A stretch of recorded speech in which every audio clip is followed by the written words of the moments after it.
And welcome back, everybody, to InvestQ Live. We've got a lot to discuss today in a relatively short amount of time because tomorrow is the SoFi annual shareholder meeting, as both you and I know. And there's a few things that investors should be paying attention to if they're not already. And not only are we going to briefly discuss the SoFi annual shareholder meeting that's going to take place tomorrow, we also will be talking a little bit about Castellum CTM. And don't forget, like we always do, even though we're not going to cover it at the beginning, we're going to do a short, brief talk regarding the broader market. So if you guys do enjoy the content and you do enjoy my live streams, please feel free to hit the like and subscribe button below. And let me know what it is you want to see in future upcoming videos. Now, what's going on with tomorrow? Again, as I mentioned, SoFi, and again, shout out to SoFi and the Prophecy AI app. Claude currently has a 1-year bullish projection of a gain of a rise of over 20%, with the current price target being $21.46. And as you know, we did have a green day with SoFi. We closed the day with the price level of $17.88. Now, regarding SoFi's annual shareholder meeting that's going to be taking place tomorrow, these meetings don't always produce major announcements. In fact, typically they don't, and it's not as highly anticipated as a quarterly report. But investors that are, and shareholders and investors that aren't currently shareholders of SoFi, anybody that's tuning in to the annual meeting of stockholders tomorrow, they will be paying attention to a few key things. The first thing I mentioned in the video that I made earlier today will be none other than management confidence. And I also did hear recently that Anthony Noto did buy some more shares today. So speaking about confidence, everybody loves to see it when a CEO or anybody in management buys more shares of his company. Noto buying SoFi stock. If I'm not mistaken, I heard he bought a few more today. Let's check to see if we can just do a quick Google search. Hey, what's up, Muhammad? How you doing, man? Glad to have you here. Glad to have you here. Love to have you here, Muhammad. Good to have you, man. And hey, Muhammad, make sure that if you ever want to get in contact with me directly, feel free to always message me. Feel free to message me directly on InvestQ, man. So always feel free to do so. But yeah, as you do see here, he did buy some more stock today. And currently what it's saying is that Noto acquired 13,888 shares of the company's stock for approximately 251K.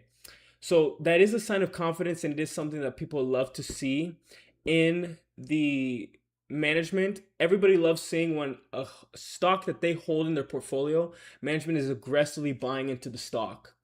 Now, backtracking to what I was getting about earlier, talking about confidence, not just buying shares, which is a great sign and it's a good thing to see in a company.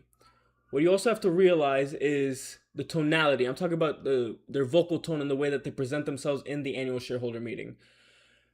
You got to be asking, how do they sound about forward-looking guidance? Do they continue to reinforce their long-term growth plans?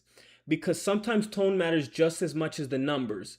Because if you do hear them stating positively that they're sticking to their forward guidance, they believe they're going to execute, they're going to continue becoming profitable, continue to grow revenue, continue to get more subscribers, and continue to improve that record member growth that they have. If they keep stacking all these things together and they say it with a bullish tonality, that's just as important as the statistics you see for a stock as well and the financials. Now, another thing that I'm personally going to be watching for regarding SoFi is discussion regarding interest rates. So as both me and you do know, if rates continue moving lower over time, borrowing can absolutely become more attractive, and that could potentially help loan demand while also creating opportunities across SoFi's ecosystem. So that would be a bullish data point for the stock. The next thing I want to cover, and another thing I'm going to be looking out for in the annual meeting tomorrow, will be none other than their financial services growth. So SoFi, what they've been doing recently is they've been working extremely hard and extremely diligent to diversify beyond lending. They're trying to do more than just lending. I'll be looking for updates regarding these key things: membership growth, deposits, financial service products, and cross selling opportunities. And these areas are absolutely important because they help create a more diversified business model, and they're not too concentrated just on lending, which limits their opportunities to expand the business. And again, users of SoFi Bank, they use it for multiple things, not just lending. If all they did was lending, it would kind of limit the amount of members that would want to subscribe to SoFi, and it would hold the business back and the company back a little bit. But that's not the case. SoFi is doing their absolute best to expand as much as they can and diversify.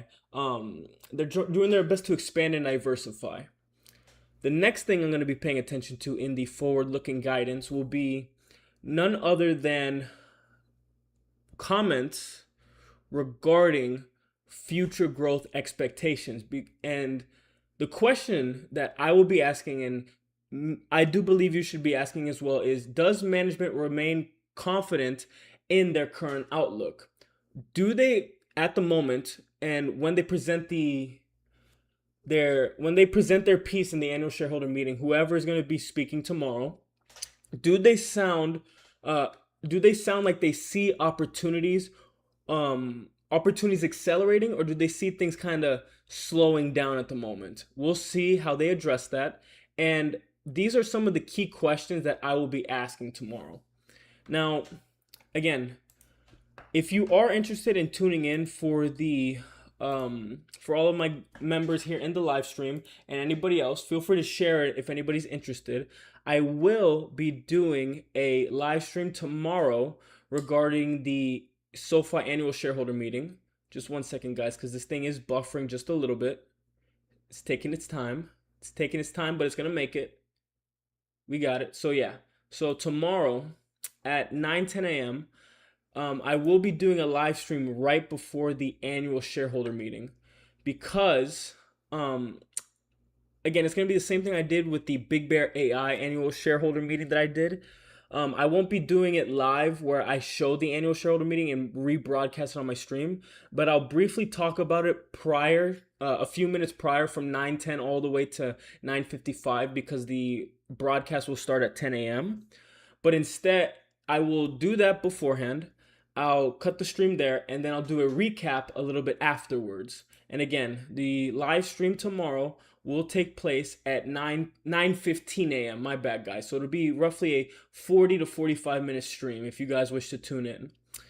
Now, the next thing that I want to be covering, transitioning over from SoFi to another individual stock. And real quick, before I do move on to the next stock I'm going to be talking about as the main topic, is there any questions, Muhammad or anybody else in the live stream, that you have regarding SoFi stock? Are you interested? Are you guys shareholders? What do you guys currently think about SoFi? Let me know in the comment section. Let me know in the chat, as I love hearing what it is you guys want to say. So now I'm going to slowly transition over, and I'm going to go on prophecy right now and give you guys time to ask any questions if you do, but I'm going to type in a ticker symbol that we talk about frequently. And you guessed it, it's Castellum CTM. And I'm also going to be showing some due diligence that was done by the creator of the Castellum CTM Discord, growing pretty rapidly as of late, because we reached that goal of 400. Last I checked, we have the total amount of members in the server is at 410 last I checked. Hopefully we get to that 500,000 mark sometimes within the upcoming weeks or upcoming months.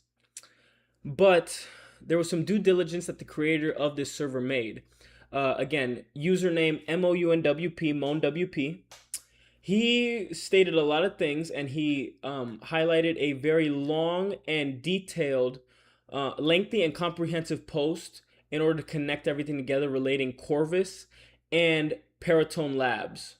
And he also talked about his due diligence right here. He kind of summarized everything that was stated right there.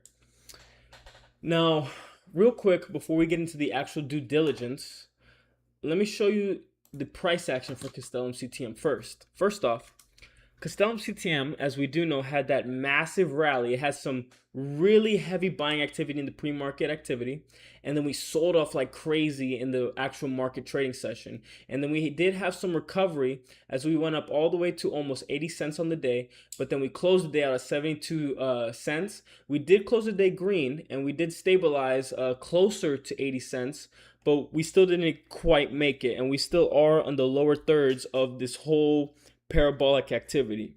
Excuse me, guys. So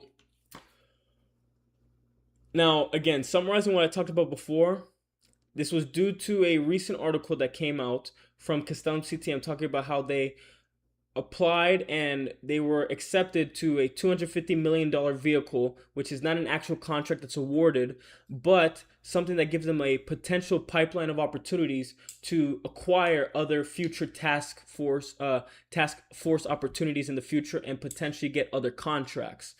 And the way that people interpreted this was very bullish. They may have been a little over bullish with the article, and I do think it's good long term, but there were people that took profits for numerous amounts of reasons up here at these highs in the pre-market, and then they sold back down, and it's mostly due to profit taking. And as the selling momentum started, it just continued for the rest of the day.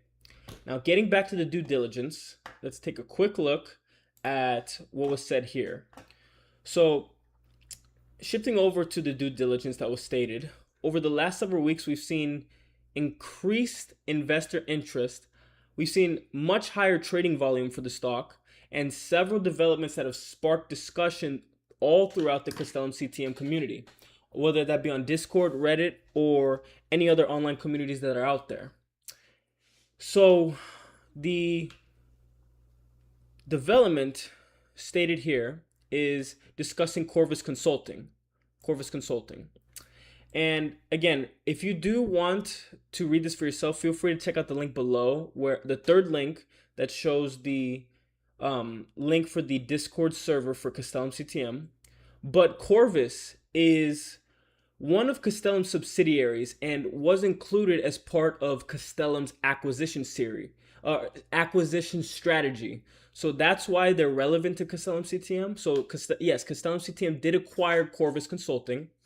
And recently, what investors have noticed, specifically the one that posted the due diligence, MOUNWP, that he noticed Corvus being connected to a significant cybersecurity related contract work.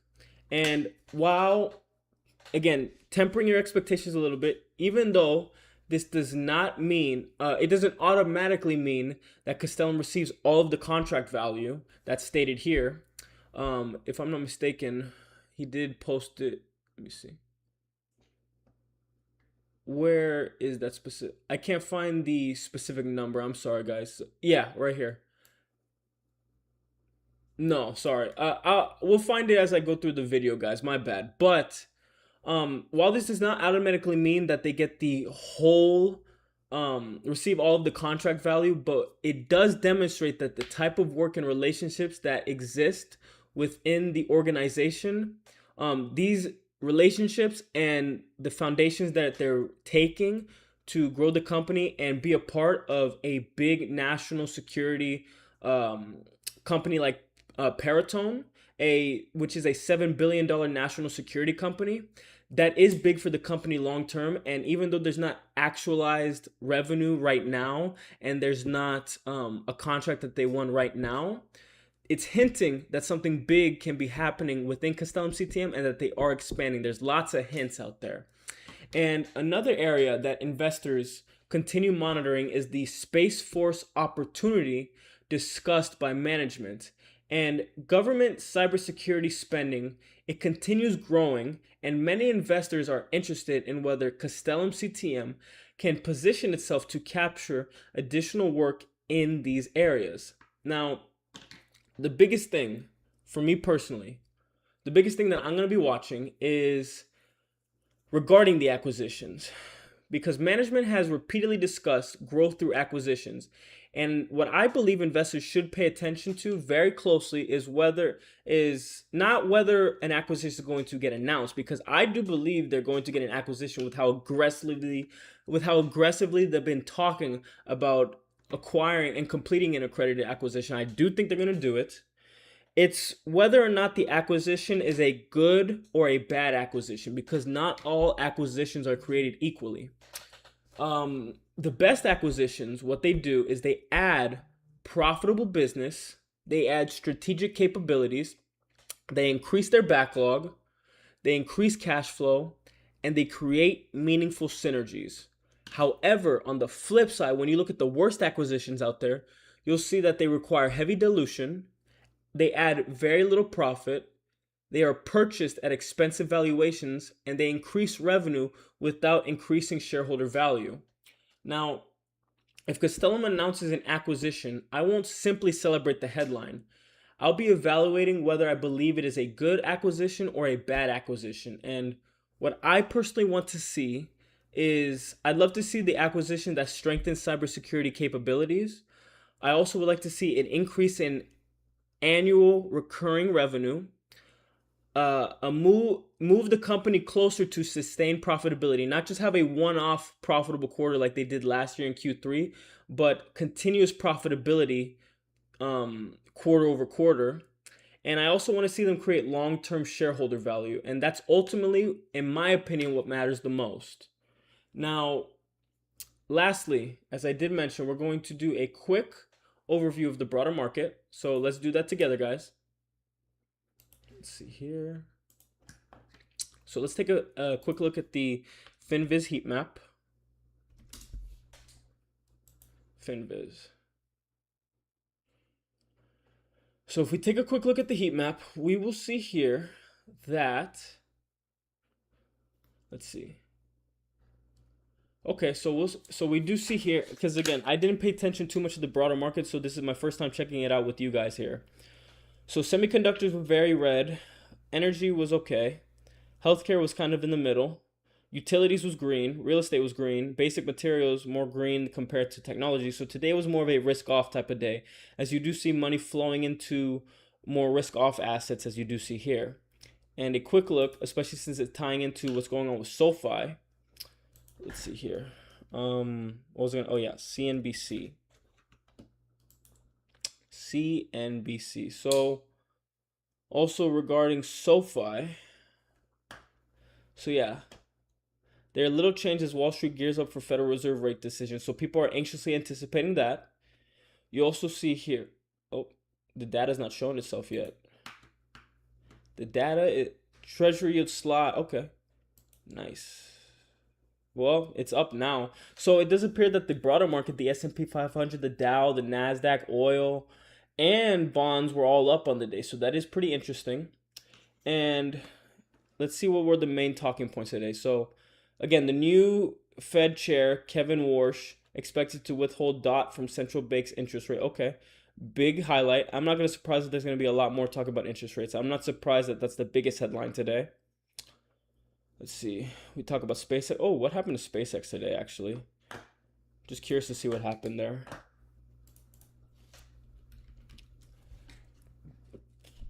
Okay, so we did rise even more. Nice. Because I know that the overnight highs, yesterday's overnight highs was at 200. We closed the day at 201, and now we're in the overnight session. The highs. Oh no, yesterday's overnight session was at 229. Interesting. And we closed the day at $201.80, and the intraday highs for today was at $225.64. So I wonder if a lot of people at these highs, because how much of a percent increase have we had on the week?